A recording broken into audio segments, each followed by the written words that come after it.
Hello everyone, स्वागत है आप सबका हमारे चैनल एनएस स्टडी ट्यूटोरियल में। So how are you?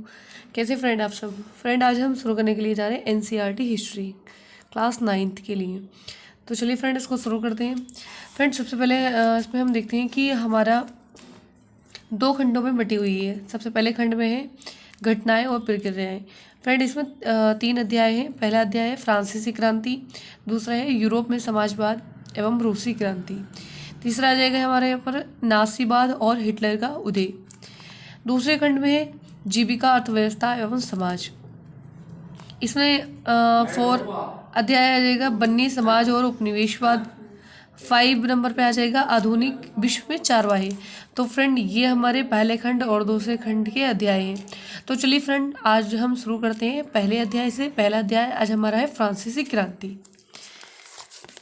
Friend, इसको हम विस्तार पूर्वक पढ़ेंगे और अच्छे से समझेंगे, क्योंकि शॉर्ट में पढ़ने से ये समझ नहीं आएगा और एक कहानी की तरह इसको पढ़ने से ये बहुत अच्छे समझ में आ जाएगा और हर चीज़ हमारी इसमें क्लियर हो जाएगी। तो चलिए फ्रेंड, इसको हम पढ़ते हैं और आप बहुत ज़्यादा ध्यानपूर्वक सुनिएगा इसको। फ्रेंड, इसको आप देखना भी है और दूसरा जो मैं बोल रही हूँ उसको आपको सुनना भी है। तो चलिए फ्रेंड, शुरू करते हैं इसको। फ्रांसीसी क्रांति, ये हमारा पहला अध्याय है। फ्रेंड, फ्रांसीसी क्रांति विश्व इतिहास की एक युगांतकारी घटना थी। इस क्रांति ने फ्रांस में पुरातन व्यवस्था का अंत किया। ये क्रांतिकारी घटनाओं की एकल श्रृंखला थी। इसका आरंभ 5 मई 1789 ईस्वी को फ्रांसीसी प्रतिनिधि सभा स्टेट्स जनरल की बैठक बुलाए जाने के साथ हुई। स्टेट्स जनरल की बैठक 175 वर्षों के अंतराल पर फ्रांसीसी आर्थिक समस्या के समाधान के उद्देश्य से बुलाई गई थी। इसकी बैठक में पादरी, कुलीन तथा सर्वसाधारण वर्ग, प्रथम, द्वितीय तथा तृतीय स्टेट के प्रतिनिधियों के बीच मताधिकार के प्रश्न पर गतिरोध उत्पन्न हुआ। तृतीय स्टेट के प्रतिनिधियों ने टेनिस कोर्ट में 20 जून 1789 ईस्वी को राष्ट्रीय सभा के गठन की घोषणा की तथा फ्रांस के लिए एक संविधान के निर्माण की शपथ ली। 14 जुलाई 1789 ईस्वी को राजा की निरंकुशता के प्रतीक बास्तील के किले पर आक्रमण कर वहां के कैद बंदियों को जनता ने मुक्त करवा लिया। इसे राजा की निरंकुशता के ऊपर जनता की विजय के रूप में देखा गया। राष्ट्रीय सभा में सामंती व्यवस्था के उन्मूलन, मानवाधिकारों की घोषणा, चर्च की संपत्ति के अधिग्रहण तथा फ्रांसीसी संविधान के निर्माण का कार्य किया। 30 सितंबर 1791 को संविधान सभा विघटित हो गई। इसके स्थान पर व्यवस्थापिका ने ले ली। व्यवस्थापिका ने सभा के काल में राजा को पदच्युत किया। 20 सितंबर 1792 ईस्वी को फ्रांस के शासन की बागडोर राष्ट्रीय कन्वेंशन के हाथों में आ गई। 22 सितंबर 1792 को राजतंत्र को समाप्त कर दिया। 21 जनवरी 1792 को लुई 16वां को गुलेटिन पर चढ़ा दिया गया। राष्ट्रीय कन्वेंशन और जोकोबिन दल के अधिकारियों के उपरांत फ्रांस में आतंक के राज्य की स्थापना हुई। इस काल में फ्रांस को बाहरी एवं आंतरिक खतरों से मुक्त कराया गया तथा शासन पर सर्वसाधारण वर्ग के व्यक्तियों का प्रभुत्व स्थापित हुआ। कन्वेंशन के शासन का अंत थार्डी-डोरियन प्रतिक्रिया के फलस्वरूप हुआ। 27 अक्टूबर 1795 को फ्रांस के शासन की बागडोर डायरेक्टरों के हाथों में आ गई, जिसे 10 नवंबर 1799 तक शासन किया। 10 नवंबर 1799 को नेपोलियन ने डायरेक्टरों के शासन का अंत कर दिया। 5 मई 1789 से 10 नवंबर 1799 के बीच की घटनाएं फ्रांसीसी क्रांति के नाम से जानी जाती है। फ्रेंड, ये था हमारा। इसके बाद हम ये देख लेते हैं पिक्चर में बास्तील का जो दुर्ग है वो ध्वस्त हुआ दिखाया हुआ है। यहाँ पर बास्तील ध्वस्त के बाद चित्रकारों ने इस घटनाओं की याद में चित्र बनाए। फ्रेंड, इसको जूम करके हम आपको दिखा देते हैं। ये है फ्रेंड बास्तील का ध्वस्त दुर्ग, ये पिक्चर दे रखा है। चलिए फ्रेंड, इसको कंटिन्यू करते हैं अब।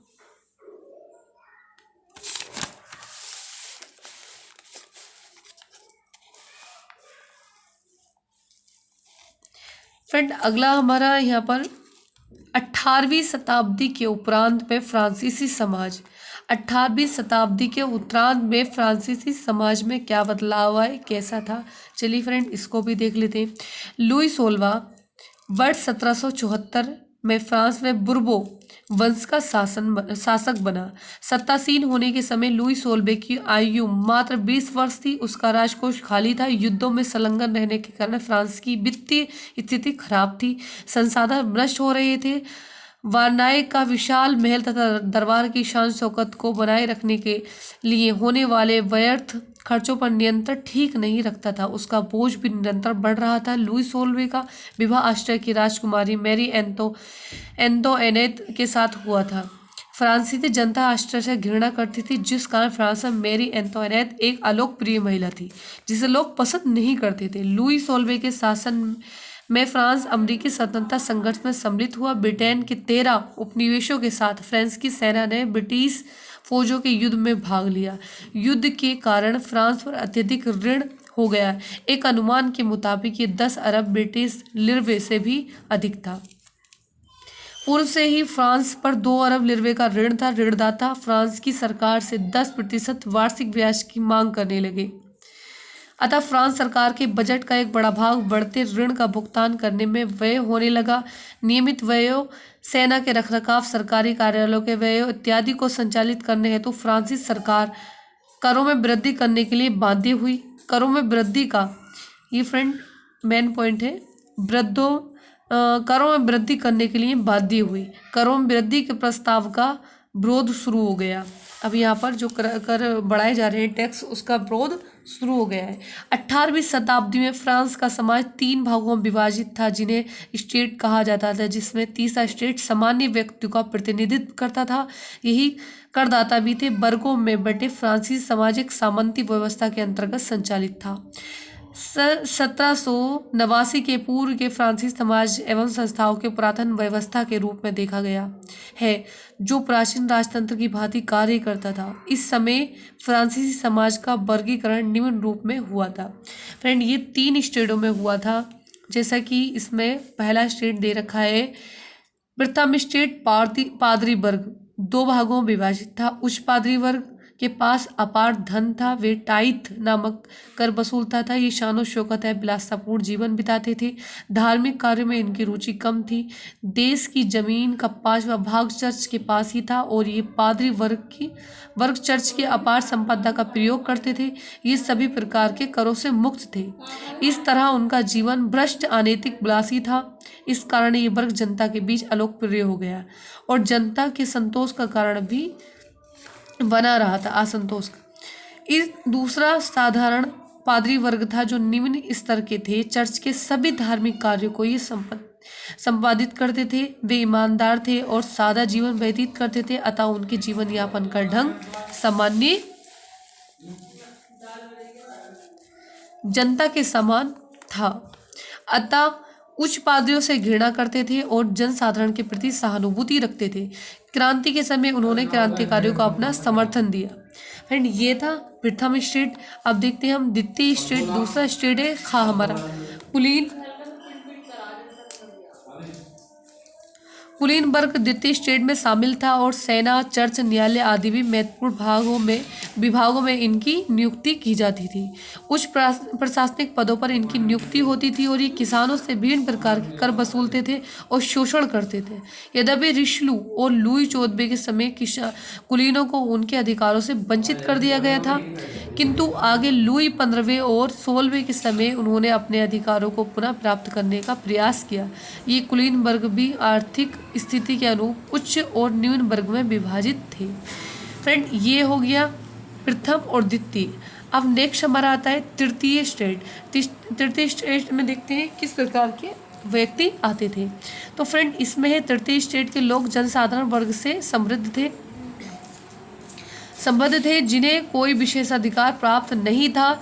इनमें मध्यम वर्ग, किसान, मजदूर, शिल्पी, व्यापार और बुद्धिजीवी लोग शामिल थे। इस वर्ग में भी असमानता थी। इन सभी वर्गों की अपनी अपनी समस्याएं थी।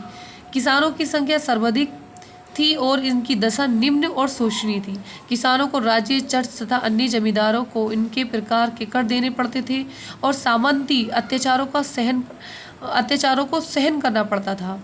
एक दृष्टि से किसानों के असंतोष का मुख्य कारण सामंतों द्वारा दिए जा रहे कष्ट और असुविधाएं थी और राजतंत्र इस पर चुप्पी साधे हुए था। इस तरह किसान इतने दुखी हो चुके थे कि वे स्वयं ही एक क्रांतिकारी तत्व के रूप में परिणित हो गए थे और क्रांति करने के लिए मात्र एक संकेत की आवश्यकता थी। मध्यम वर्ग बुर्जुआ में साहूकार, व्यापारी, शिक्षक, वकील, डॉक्टर, लेखक, कलाकार, कर्मकारी आदि सम्मिलित थे। इनकी आर्थिक दशा अवश्य ठीक थी, फिर भी वे तत्कालीन राजनीतिक, सामाजिक और परिस्थितियों के प्रति आक्रोशित थे।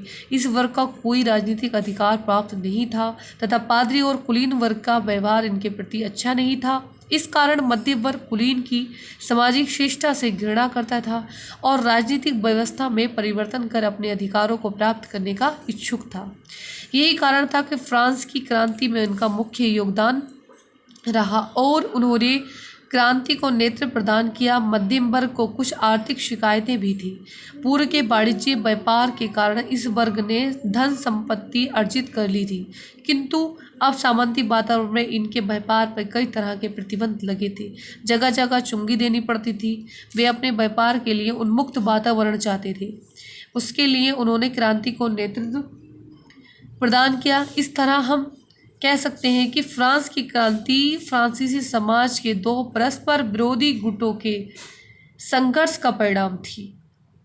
एक और राजनीतिक दृष्टिकोण से प्रभावशाली और आर्थिक दृष्टिकोण से प्रभावशाली वर्ग थे। देश के राजनीतिक और सरकार का प्रभुत्व स्थापित करने के लिए इन दोनों वर्गों में संघर्ष अनिवार्य था। इस तरह सन 1789 की फ्रांसीसी समाज में असमानता के विरुद्ध संघर्ष थी। फ्रेंड, ये था जो कि तृतीय स्टेट के व्यक्तियों का संघर्ष चल रहा था। अब फ्रेंड देखते हैं कि जीने का संघर्ष किस प्रकार से चल रहा था। ये प्रथम द्वितीय स्टेट थे, प्रथम द्वितीय और तृतीय। मैंने आपको तीनों बता दिए। फ्रेंड, इसमें जो प्रथम था इसमें पादरी वर्ग था और द्वितीय स्टेट कुलीन वर्ग था। तृतीय स्टेट में बड़े व्यवसायी, व्यापारी, अदालती, कर्मचारी, वकील आदि, किसान और कारीगर और छोटे किसान, भूमिहीन, मजदूर, नौकर। फ्रेंड, ये पिक्चर के माध्यम से भी समझाया हुआ है स्टेप बाय स्टेप। स्टेट का समाज ध्यान दे कि तृतीय स्टेट में कुछ ही लोग अमीर हैं तो कुछ गरीब भी हैं। फ्रेंड, इसमें कुछ लोग अमीर तो कुछ लोग गरीब हैं। अब नीचे देखते हैं जीने का संघर्ष किस प्रकार से चल रहा था, जीविका का संकट कैसे घेराया। फ्रांस की जनसंख्या वर्ष 1715 में 2.3 करोड़ थी, जो वर्ष 1789 में 2.8 करोड़ हो गई। बढ़ती जनसंख्या के साथ अनाजों की मांग बढ़ी। उत्पादकता में वृद्धि नहीं के कारण महंगाई बढ़ती गई। फ्रांस की जनता का मुख्य खाद्य पावरोटी था, जिसकी कीमत भी कई गुना बढ़ गई। कारखानों में काम करने वाले मजदूरों की मजदूरी मालिक तय करते थे। महंगाई बढ़ने के बावजूद इसमें कोई वृद्धि नहीं हुई। इससे स्थिति और अधिक बिगड़ती गई। अमीर गरीब लोगों के बीच की खाई और अधिक बढ़ गई। तब स्थिति और असहज हो गई जब प्राकृतिक आपदाओं के कारण पैदावार प्रभावित हुई। इस दौर में रोजगार की कमी के कारण जीविका संकट उत्पन्न हुआ। नीचे है जीविका संकट। एक ऐसी चरम स्थिति के रूप में सामने आता है जब न्यूनतम साधन भी खतरे में पड़ने लगते हैं। फ्रांस में खराब फसल तथा महामारी से इसे अधिक प्रभावी बनाया। और एक कारण फ्रेंड आप समझ ही गए होंगे कि जो फसल खराब हुई थी, प्राकृतिक आपदाएं थी, इनका भी एक मेन कारण रहा था। नीचे फ्रेंड आगे ये दे रखा है, एक पिक्चर दे रखी है। पिक्चर के माध्यम से समझाने की कोशिश की गई है। इसमें फ्रेंड कुलीन व्यक्ति को मकड़ा बताया गया है और किसान मक्खी के समान बताया गया है। शैतान को जितना दो उसका लालच उतना ही बढ़ता जाता है। फ्रेंड, इसको हम जूम करके दिखा देते हैं। ये पिक्चर है, पिक्चर के माध्यम से समझाया गया है। ये फ्रेंड ये पिक्चर दी हुई है, एक कुलीन व्यक्ति और एक किसान की। तो चलिए फ्रेंड नेक्स्ट देखते हैं हम।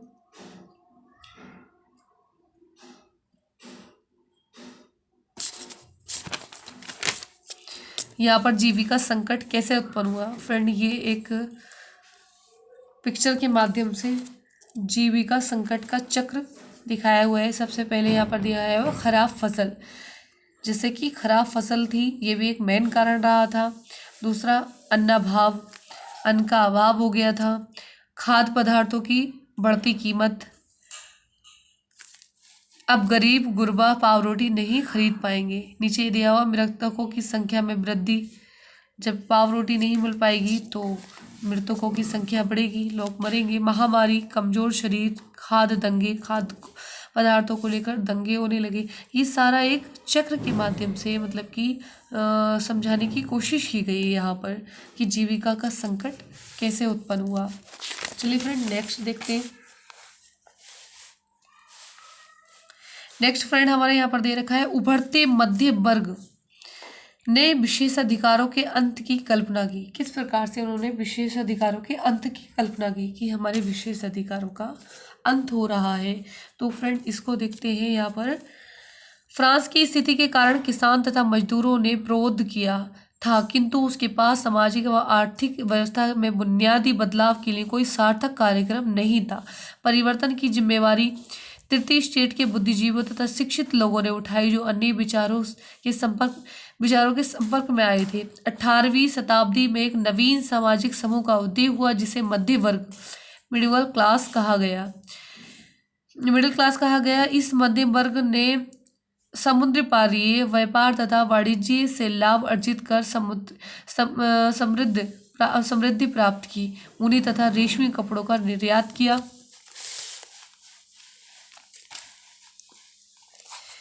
तीसरे स्टेट में सौदागरों तथा निर्माताओं का एक सशक्त वर्ग सामने आया। ये वर्ग पढ़ा लिखा था तथा इसका मानना था कि किसी भी वर्ग के पास जन्म से प्राप्त विशेषाधिकार नहीं होने चाहिए। किसी भी वर्ग के पास जन्म से प्राप्त विशेष अधिकार नहीं होने चाहिए। किसी व्यक्ति की सामाजिक हैसियत का आधार केवल उसकी शिक्षा तथा योग्यता होनी चाहिए। स्वतंत्रता, समान अवसर तथा कानून के समक्ष समता के विचार की ये परिकल्पना जॉन लॉक तथा जियो जॉक रूसो जैसे दार्शनिक द्वारा प्रस्तुत की गई थी।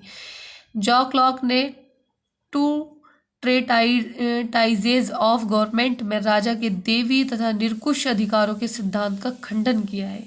रूसो ने जनता तथा उसके प्रतिनिधियों के बीच सामाजिक अनुबंध पर आधारित सरकार का प्रस्ताव अपनी पुस्तक सोशल कॉन्ट्रैक्ट के माध्यम से सामने रखा।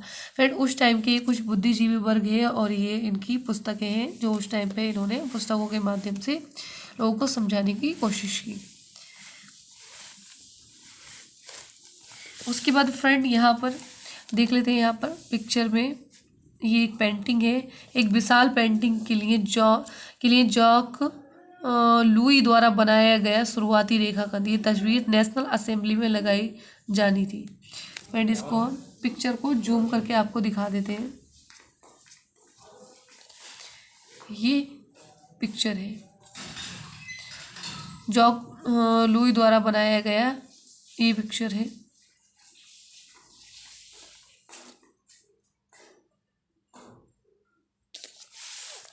चलिए फ्रेंड, फ्रांस संवैधानिक राजतंत्र बन गया। किस प्रकार से फ्रांस संवैधानिक राजतंत्र बना, इसको भी फ्रेंड समझ लेते हैं, देख लेते हैं। नेशनल असेंबली संविधान का प्रारूप तैयार कर रही थी और फ्रांस आंदोलित था। फसल उत्पादकता कम होने से पाव रोटी के मूल्य बढ़ गए, जमाखोरी बढ़ गई, बेकारी की दुकानों पर महिलाएं लंबे इंतजार के कारण धैर्यहीन हो रही थी। महिलाओं ने दुकानों पर हमला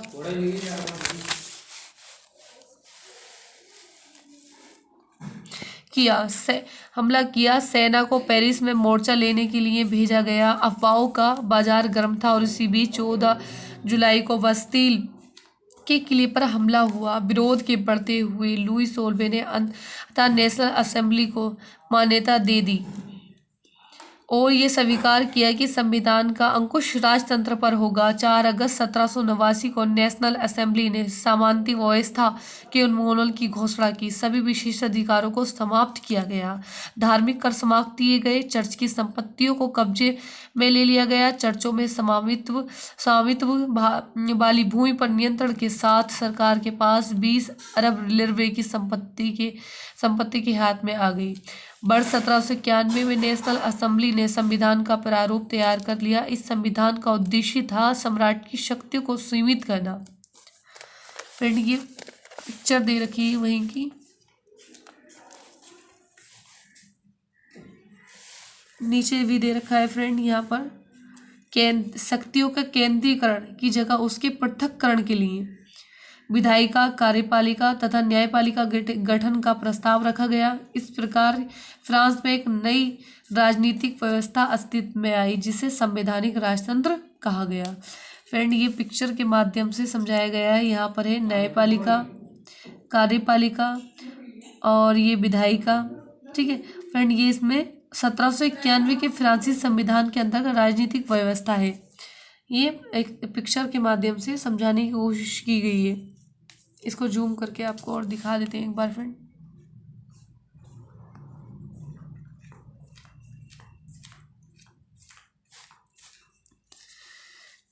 ये है फ्रेंड, पिक्चर में दे रखा है सम्राट और नीचे मंत्री, ये बोर्ड, नियंत्रण, निषेध, नियंत्रण, विधायिका, असेंबली, ये सारा दे रखा है एक पिक्चर के माध्यम से समझाने के लिए।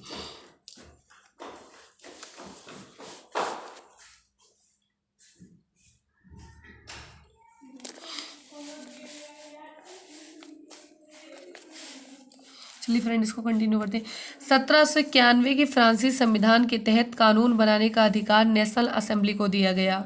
नेशनल असेंबली के सदस्यों के चुनाव के लिए अप्रत्यक्ष निर्वाचन प्रणाली को अपनाया गया। 25 वर्ष से अधिक आयु के ऐसे लोगों को मताधिकार प्रदान किया गया जो अपनी 3 दिन की मजदूरी के बराबर कर अदा कर सकते हो। महिलाओं को मताधिकार प्रदान नहीं किया गया था। मताधिकार सीमा में नहीं आने वाले को निष्क्रिय नागरिक के रूप में वर्गीकृत किया गया। असेंबली का सदस्य बनने के लिए करदाता का उच्च स्थिति में होना व्यक्ति के लिए करदाता अनिवार्य बना दिया गया। संविधान की शुरुआत पुरुष एवं नागरिक अधिकार घोषणा पत्र के साथ हुई थी। जीवन के लिए अधिकार, अभिव्यक्ति की स्वतंत्रता तथा विधि के समक्ष समता का अधिकार, नैसर्गिक एवं आहार्य अधिकार बनाया गया जो प्रत्येक व्यक्ति को जन्म के साथ प्राप्त होते थे। इन अधिकारों को छीनना सरकार के वश में नहीं था। राज्य के लिए ये कर्तव्य निर्धारित किया गया कि वे नागरिकों के नैसर्गिक अधिकारों की रक्षा करें। इसके बाद फ्रेंड ये एक बॉक्स के माध्यम से समझाने की कोशिश कीजिए राजनीतिक प्रतीकों के मायने क्या थे उस टाइम पर।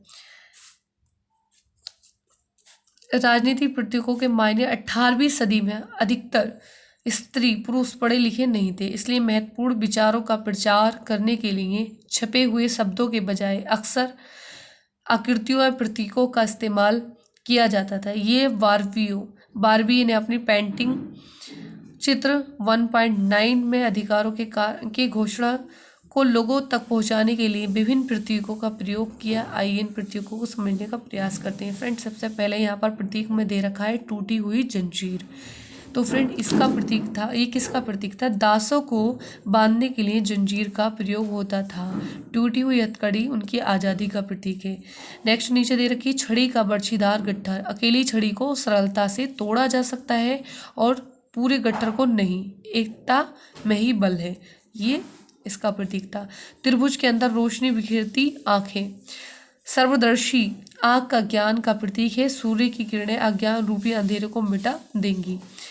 नीचे नेक्स्ट है राजदंड, शाही सत्ता का प्रतीक। उसके बाद है अपनी पूंछ मुंह में लिए हुए सांप,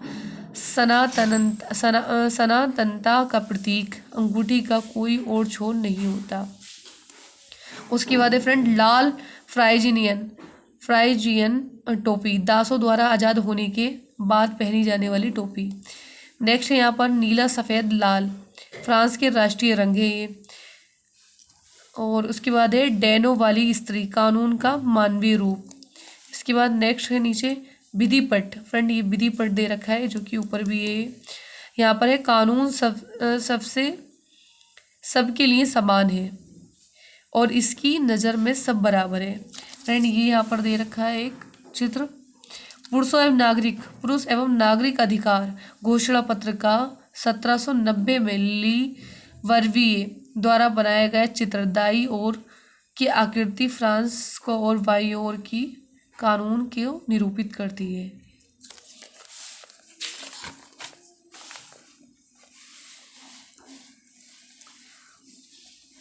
यहाँ पर नेक्स्ट फ्रेंड दे रखा है, फ्रांस में राजतंत्र का उन्मूलन और गणतंत्र की स्थापना। किस प्रकार से गणतंत्र की स्थापना हुई और राजतंत्र का उन्मूलन किया गया। नेशनल असेंबली के गठन के बाद फ्रांस की स्थिति आने वाले वर्षों में तनावपूर्ण बनी रही। लुई सोल्वे ने संविधान के दस्तावेज पर हस्ताक्षर किए। नेशनल असेंबली को मान्यता देने तथा संविधान के दस्तावेज पर हस्ताक्षर करने के साथ ही लुई सोल्वा पिरसा के प्रशासक के साथ गुप्त वार्ताएं भी कर रहा था। फ्रांस में हो रही घटनाएं पड़ोसी राज्यों को भी चिंतित कर रही थी। फ्रांस में घटनाओं को नियंत्रित करने के लिए शासकों ने सेना भेजने की योजना बनाई थी। इस योजना की फलीभूत होने से पूर्व ही वर्ष 1792 वो नेशनल असेंबली ने पिरसा तथा ऑस्ट्रिया के विरुद्ध युद्ध के प्रस्ताव को पारित कर दिया। प्रांतों में हजारों स्वयंसेवी सेना में भर्ती होने के लिए जमा हुए। इस युद्ध को यूरोपीय सामंत तथा कुलीन वर्ग के विरुद्ध जनसंघर्ष की संज्ञा दी गई। जनता ने देशभक्ति के गीतों के साथ युद्ध के लिए प्रस्थान किया। कवि जॉर्जेट दी लाइन द्वारा रचित मार्सिले को लोगों ने पेरिस कूच करते हुए गाया। मार्सिले बाद में फ्रांस का राष्ट्रीय गान बना। क्रांतिकारी संघर्ष के कारण जनता को प्रत्यक्ष कठिनाइयां झेलनी पड़ी। पुरुषों के युद्ध मोर्चे पर चले जाने के बाद महिलाएं ही परिवार चलाने के लिए उत्तरदायी हुई।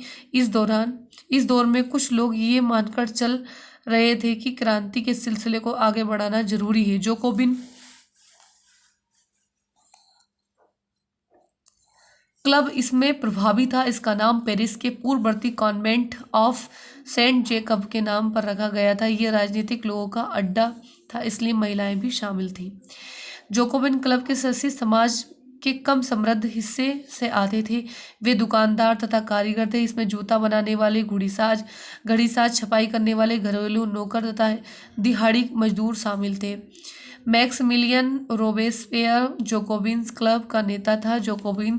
जोकोबिनों के एक बड़े वर्ग ने गोदी, बंदरगाह कामगारों की तरह जमींदार धारीदार लंबी पतलून पहनने का निर्णय लिया। ये निर्णय समाज के फैशन उपरांत कुलीन वर्ग के पृथक दिखने के लिए किया गया था, जो विरचेस घुटना पहनते थे, मतलब कि जो घुटने पहनते थे।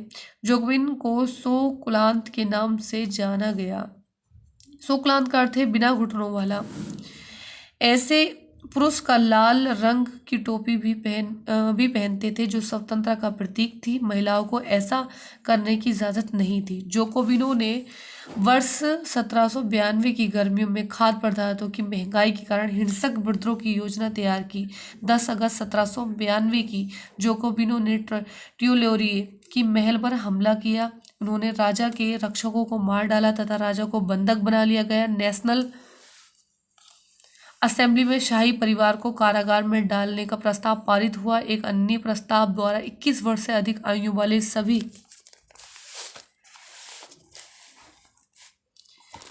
पुरुषों को मतदान का अधिकार दिया गया, चाहे उसके पास संपत्ति हो या नहीं।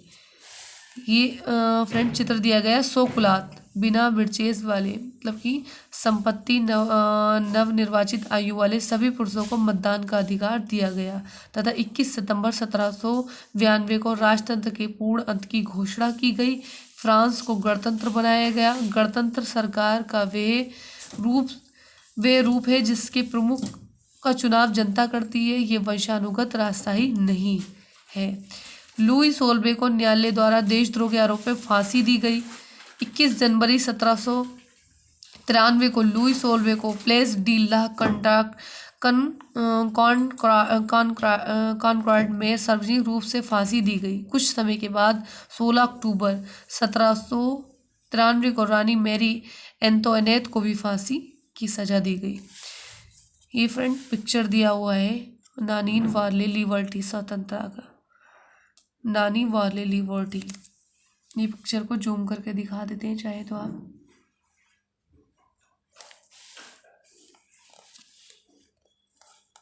ये पिक्चर दे रखी है फ्रेंड।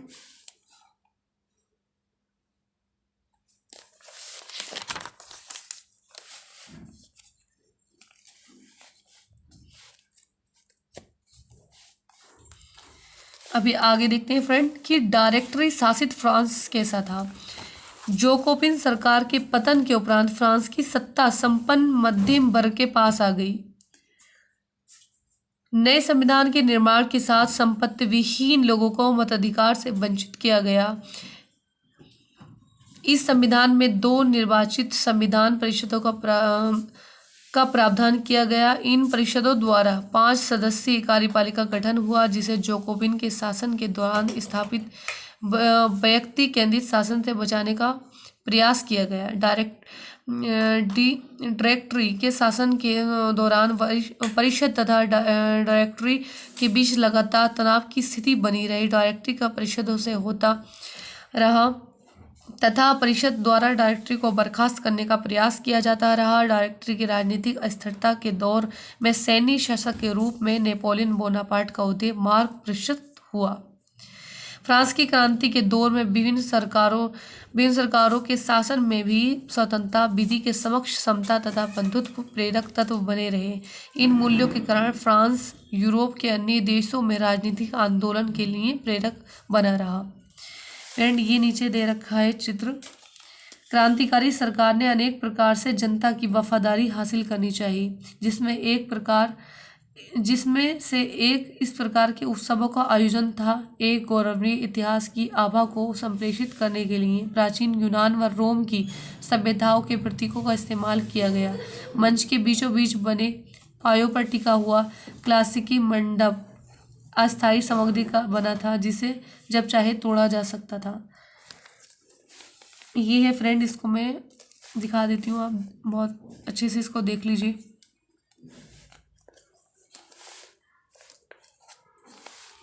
इसके बाद फ्रेंड, क्या महिलाओं के लिए भी क्रांति हुई या नहीं, इसको भी फ्रेंड देख लेते हैं। फ्रांसीसी समाज में महिलाओं को महत्वपूर्ण भूमिका दी गई थी। वे सामाजिक तथा राजनीतिक गतिविधियों में संलग्न थी। महिलाएं ये मानकर चल रही थी कि उनकी भागीदारी से क्रांतिकारी सरकार उनके जीवन स्तर को उठाने में सहायक नीतियों का निर्माण करेगी। तीसरे स्टेट की अधिकांश महिलाएं जीविका निर्वाह करने के लिए कार्य कर रही थीं।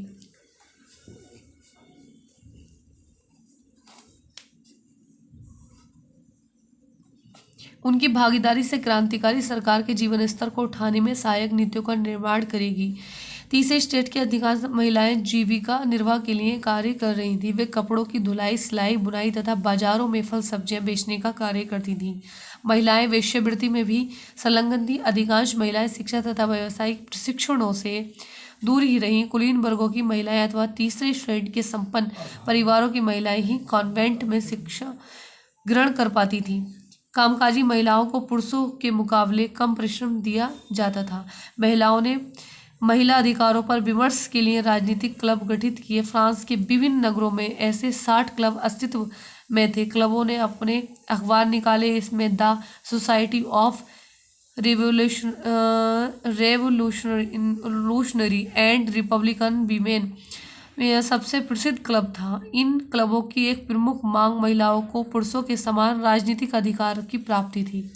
महिलाओं को तब निराशा हाथ लगी जब वर्ष 1791 में पारित संविधान में महिलाओं को निष्क्रिय नागरिक का दर्जा दिया गया। महिलाओं ने मताधिकार, असेंबली का सदस्य निर्वाचित होने तथा राजनीतिक पदों पर नियुक्ति जैसी मांगों का प्रस्ताव सामने रखा। उन्हें आशा थी कि नई सरकार उनकी मांगों पर सहानुभूतिपूर्वक विचार करेगी। क्रांतिकारी सरकार ने कई ऐसे कानून बनाए जिसमें महिलाओं की स्थिति में सुधार आया। सरकारी विद्यालयों की स्थापना की गई तथा लड़कियों के लिए स्कूली शिक्षा को अनिवार्य बना दिया गया। अब पिता द्वारा किसी लड़की का विवाह बिना उसकी मर्जी के नहीं किया जा सकता था। विवाह को स्वैच्छिक अनुबंध माना गया तथा नागरिक कानून के तहत उसका पंजीकरण किया गया। तलाक को कानूनी रूप दिया गया। स्त्री तथा पुरुषों की बराबरी का कानून लाया। सुधारों की घोषणा के बाद महिलाओं की राजनीतिक गतिविधियों को प्रतिबंधित किया गया।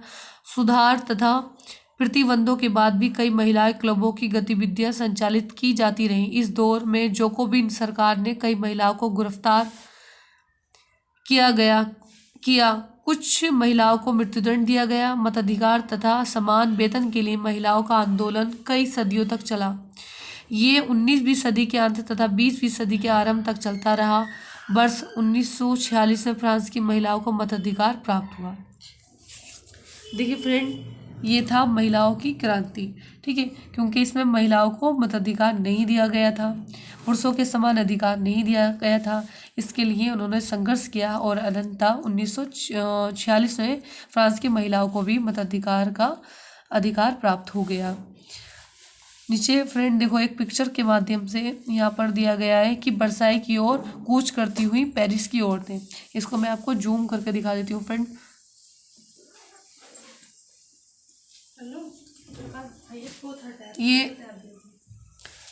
ये है फ्रेंड फ्रांस की, ये बरसाई की ओर कूच करती हुई पेरिस की औरतें। ये औरतों का पिक्चर दे रखा है।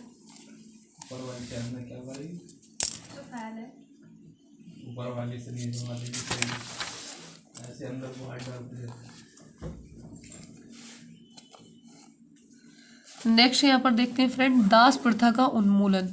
दास प्रथा का उन्मूलन, इसमें है फ्रेंड हजेकोविन शासन के दौरान फ्रांस के उपनिवेशों में दास प्रथा को समाप्त करना एक क्रांतिकारी कदम था। कैरेबियाई उपनिवेश मार्टिनिक, गार्डलोप तथा सेंट डोमिंगो तंबाकू, नील, चीनी तथा कॉफी के वृहद आपूर्तिकर्ता देश थे। यूरोपीय लोगों के दूर देश तक जाने की अनिच्छा के कारण बागानों में श्रम की अनिवार्यता के लिए दासों को श्रम से जोड़ा गया। दास व्यापार की शुरुआत 17वीं शताब्दी में आरंभ हुई। फ्रांसीसी सौदागर बोंदे या नान्ते बंदरगाह से अफ्रीका तट पर जाकर दासों को खरीदते थे। दासों को अंटार्कटिक महासागर पार कराकर उन द्वीपीय प्रदेशों तक ले जाया जाता था जहां बागानों में उन्हें काम पर लगाया जाता था। बोंदे और नान्ते जैसे बंदरगाह दास व्यापार की प्रवृत्तियों के कारण ही बड़े नगरों में परिवर्तित हो गए।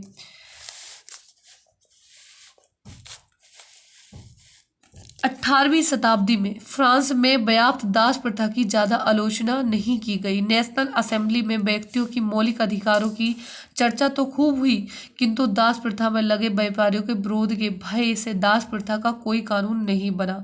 वर्ष 1794 कन्वेंशन ने फ्रांसीसी उपनिवेशों के दासों को स्वतंत्रता कराने के लिए दासों की मुक्ति का कानून पारित किया।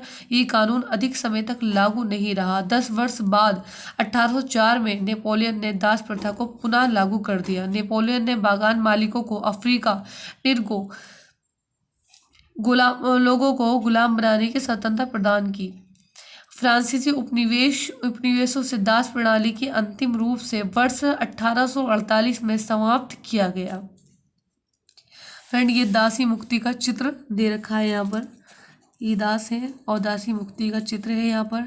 सन 1794 के इस चित्र में दास मुक्ति का विवरण है। शीर्ष पर तिरंगे बैनर का नाम है मनुष्य के अधिकार। नीचे अभिलेख कहता है गुलामों की मुक्ति के। एक फ्रांसीसी महिला अफ्रीकी एवं अमेरिकी इंडियन दासों को यूरोपीय कपड़े देकर उन्हें सभ्य बनाने की कोशिश की।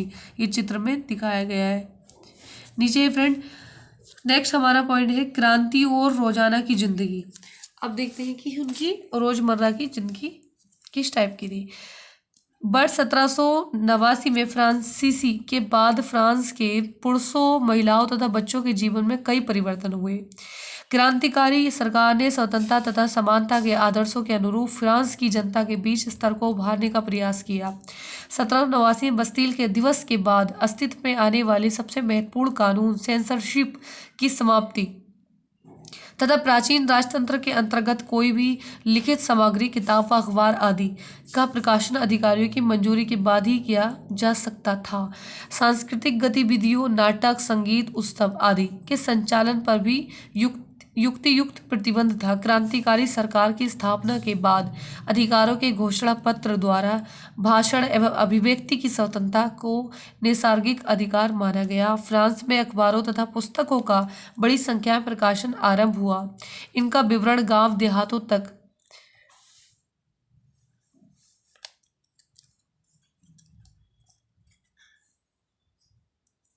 होने लगा। फ्रांस में हो रही घटनाओं एवं परिवर्तनों का ब्यौरा हर कहीं पहुंचने लगा था।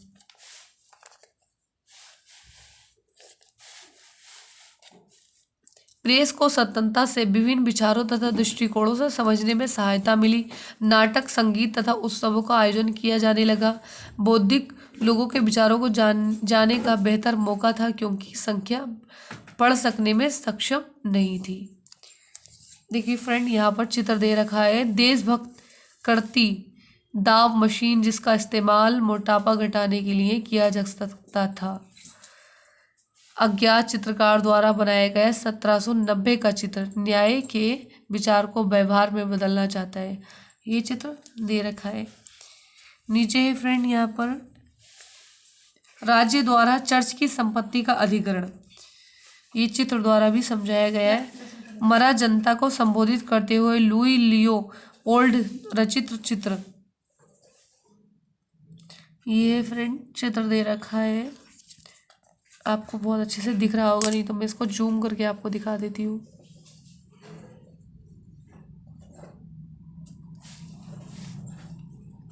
ये है फ्रेंड लियोपोल्ड रचित चित्र।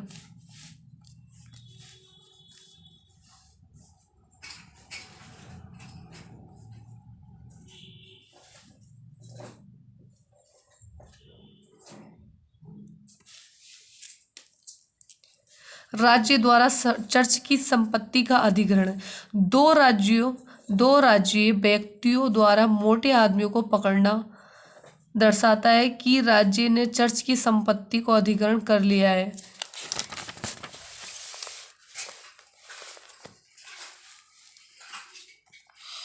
इस अध्याय से मरा के बारे में आपको क्या याद है, इसके इर्द गिर्द मौजूद दृश्य का वर्णन कीजिए तथा उसकी लोकप्रियता के बारे में समझिए। किसी सैलान में आने वाले विभिन्न वर्ग के लोगों पर इस पेंटिंग की क्या प्रतिक्रिया होती है।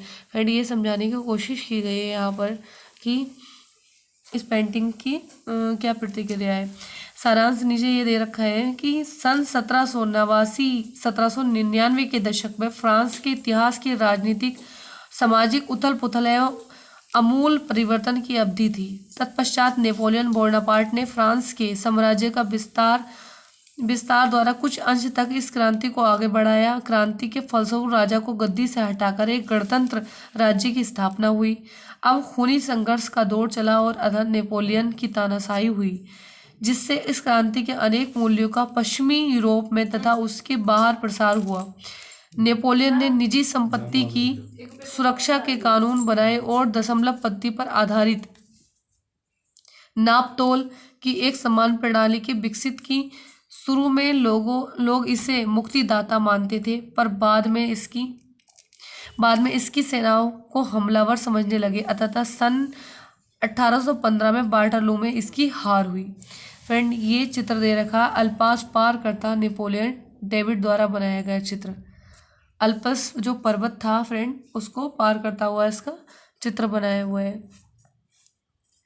नीचे दे रखा है यूरोप के शेष हिस्से में मुक्ति और आधुनिक कानूनों का प्रसार करने वाले उसकी क्रांतिकारी तरीकों का प्रभाव उसकी मृत्यु होने के कारण काफी समय बाद किया। फ्रांसीसी क्रांति के आधुनिक इतिहास की दिशा परिवर्तित कर दी, जिसके फलस्वरूप संपूर्ण विश्व में निरपेक्ष राजतंत्र का ह्रास होने लगा तथा नवीन गणतंत्र के उदार राजतंत्र स्थापित होने लगे। फ्रांसीसी क्रांति के फलस्वरूप महत्वपूर्ण विरासत स्वतंत्र एवं जनवादी अधिकारों के विचार थे। ये विचार 19वीं शताब्दी में फ्रांस से निकलकर शेष यूरोप में फैलाए, जिनके कारण वहां सामंती व्यवस्था का नाश हुआ। संप्रभु राष्ट्र की स्थापना के प्रत्येक आंदोलन में औपनिवेशिक समाजों ने दासता से मुक्त के विचार को नवीन संज्ञा प्रदान की। टीपू सुल्तान तथा राजा राम मोहन राय क्रांतिकारी फ्रांस में उपजे विचारों से प्रेरणा लेने वाले दो उदाहरण थे। फ्रेंड, ये राजा टीपू सुल्तान और राजा राम मोहन राय के बारे में बताया गया है कि दोनों ने इनसे प्रेरणा ली थी। नीचे नेक्स्ट फ्रेंड हमारा दे रखा है यहाँ पर, ये कुछ महत्वपूर्ण तिथियां दे रखी हैं फ्रेंड, जैसे कि 1774 में लुई 16वां फ्रांस का राजा बनता है। खाली खजाने तथा पुरानी हुकूमत के प्रति समाज में बढ़ते असंतोष का सामना करता है। 1789 में यहाँ पर स्टेट्स जनरल का आह्वान, तृतीय स्टेट राष्ट्रीय सभा का गठन, बास्टील पर हमला और गांवों में किसानों का विद्रोह। 1791 में सम्राट की शक्तियों पर अंकुश लगाने के लिए और सभी मनुष्य को मूलभूत अधिकार देने हेतु संविधान का निर्माण किया गया। 1791 को। ये फ्रेंड महत्वपूर्ण तिथियां हैं। नेक्स्ट यहाँ पर दे रखा है कि 1792-93 फ्रांस गणराज्य बना। राजा का सिर काटकर उसका वध कर दिया गया था। जोकोबिन गणराज्य का पतन, फ्रांस पर निर्देशिका का शासन। और 1804 में नेपोलियन फ्रांस का सम्राट बनता है, यूरोप के एक बड़े भूभाग पर अधिकार कर लेता है। 1815 में वाटरलू में नेपोलियन की हार हुई। और 1848 में फ्रेंड यहाँ पर दे रखा है दास प्रथा का अंत हुआ। तो फ्रेंड, ये हमारे इस अध्याय की महत्वपूर्ण तिथियां थी। चलिए फ्रेंड, नेक्स्ट वीडियो में नेक्स्ट अध्याय के बारे में बात करते हैं। आई होप कि आपको ये अध्याय बहुत अच्छे से समझ आया होगा। फ्रेंड, अगर आपको बहुत अच्छे से समझ आया तो प्लीज़ मेरे चैनल को लाइक कीजिए और इसको प्लीज़ सब्सक्राइब कर दीजिए और शेयर कीजिए। फ्रेंड, इसको सब्सक्राइब करना ना भूलिएगा। Thank you friend, thank you so much.